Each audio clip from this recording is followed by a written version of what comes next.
Ayan guys, magluluto tayo ng adobong manok at saka chicken curry. Ayan yung ating manok, 5 kilo. At yung mga ricados, halo-halo portion na lang. Kaya yan ang ating uunahing gagawin. Lilinisin natin ang manok, na karning manok. At pagkatapos, isasalang natin yan. Kaya guys, abangan ninyo kung ano ang susunod natin gagawin. And guys, ang ricado ng ating chicken curry, guys, ilalagay na natin sa kumukulong mantika. Ayan, grabe ang apoy. Napakalakas na mitim na kaagad yung sobrang init na yung kawali ko, guys. Kaya, ilalagay ko na, guys, yung mga ricados. Ayan na, kumukulo-kulo ng lakas ng apoy ko. Hindi ko na hinaan. Ano ba yan, ate? Yan ang ricados ng chicken curry. Ayan. Ayan, maya-maya konti, pag naluto na yung ricados na yan, ay ating ilalagay yung karning manok. Yung karning manok. Ayan, ang karning manok. Ayan guys, ang karning manok wala pa. Kaya ayan muna ang ating gagawin. Ayan guys, hahaluin natin yung ricados. Ayan, sunog na yung ricados. Kaya ilalagay na natin yung manok na to. Ayan.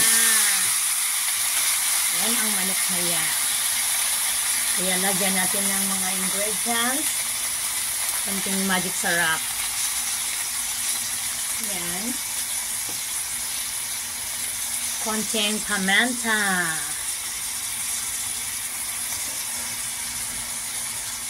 Konting vichin. Hello, vichin, konti lang ha. Huwag kayong maglagay ng marami. At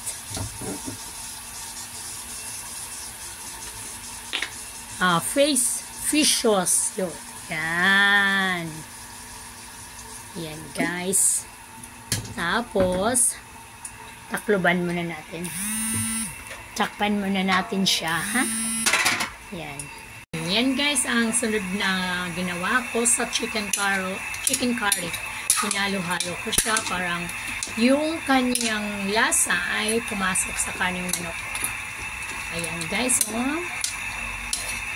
ang sarap. Yan, hindi pa yan luto, pero ang lasa niya, ang sarap-sarap na.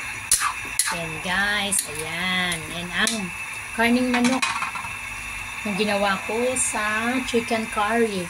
And then, pagkatapos niyan, ilalagyan natin ng curry powder. Ayan, yung curry powder, ilalagay natin at hahaluin natin ulit. Ayan.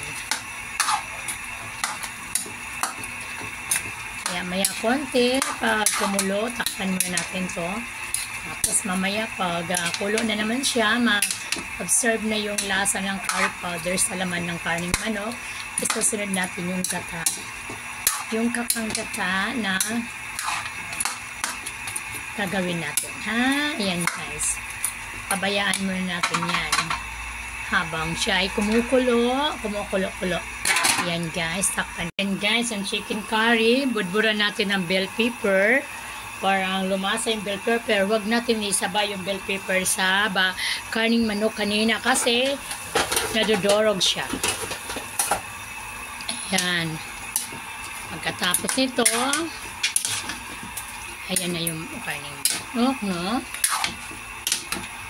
Hindi masyadong, kunting curry powder lang nilalagay ko. Kasi, parang napapaitan ako pag maraming curry powder nilalagay ko. Ayan. Tapos, ilalagay ko yung kakanggata. Ayan ang kakanggata, ilalagay ko para yan. Ilalagay ko yung kakanggata at hahaluin ko ulit. Parang kumulo siya ng kumulo, mamaya konti hainin na natin. Takpan natin ulit ha. Parang observe yung gata sa karning manok. guys ang finished product ng ating chicken curry. Ayan, di ba? Ang sarap. Chicken curry, guys. Yan. Hello. Yan, panoorin niyo ang aking video sa yung aking ginawa ngayon para malaman niyo kung paano gawin ang chicken curry.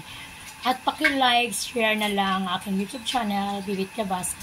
Thank you very much.